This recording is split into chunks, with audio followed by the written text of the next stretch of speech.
Have you ever walked away from a conversation feeling confused, guilty, and somehow like you're the one who did something wrong, even though you didn't? That's not random. That's dark psychology. Today, I'm exposing 7 subtle tricks narcissists use every single day to control, confuse, and keep you hooked. And number 4 is so sneaky, most people never spot it until it's too late. Stay until the end, because once you see these, you can't unsee them. Trick number 1, the false apology. A real apology sounds like, "I'm sorry I hurt you. That was wrong." A narcissist's version, "I'm sorry you felt hurt." Or, "I'm sorry if you took it that way."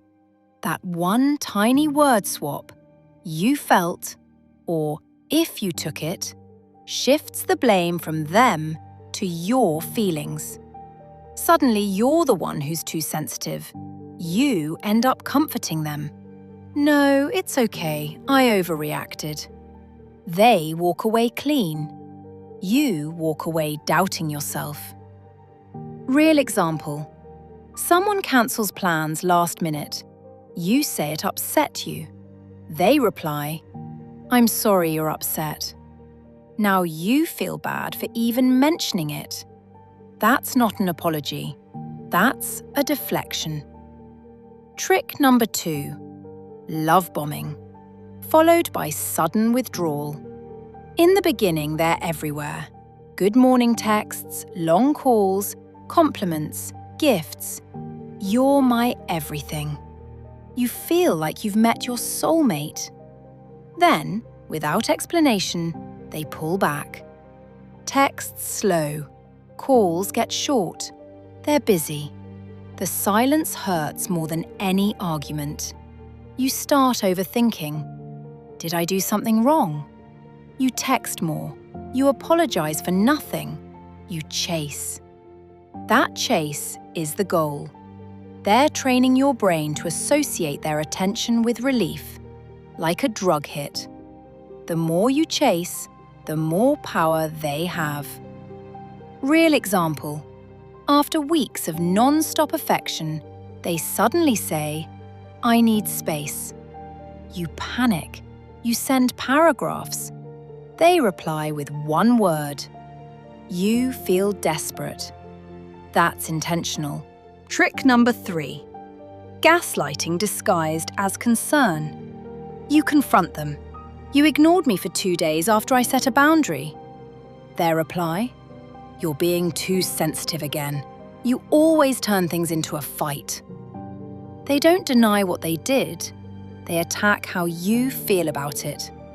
Over months or years, you start questioning your own emotions. Maybe I am overreacting. Maybe I'm too dramatic. That's the point. When you doubt your reality, you rely on theirs. Real example. They flirt with someone in front of you.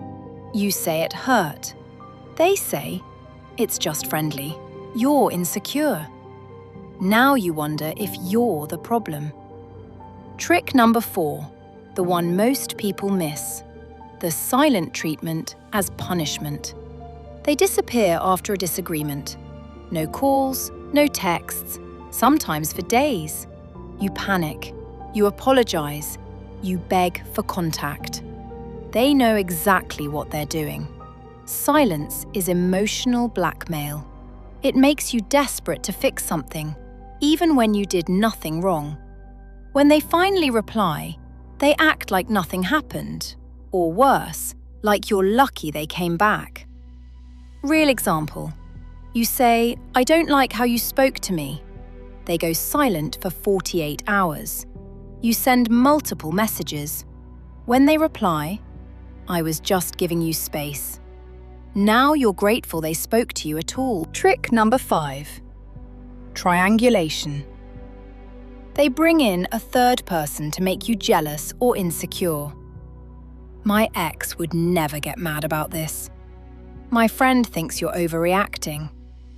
"My coworker said I deserve better." Suddenly, you're competing for their approval. You start changing your behavior to win against someone who isn't even in the room. That competition keeps you hooked and them in control.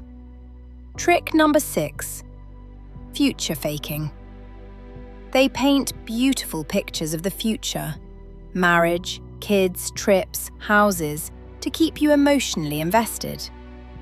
I can't wait to build a life with you. We're going to be unstoppable together. But those promises never turn into plans. The fantasy is the leash. It keeps you hoping for a tomorrow that never arrives.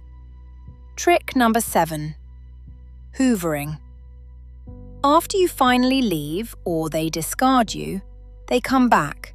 Sudden apologies. Tears. I've changed. I can't live without you.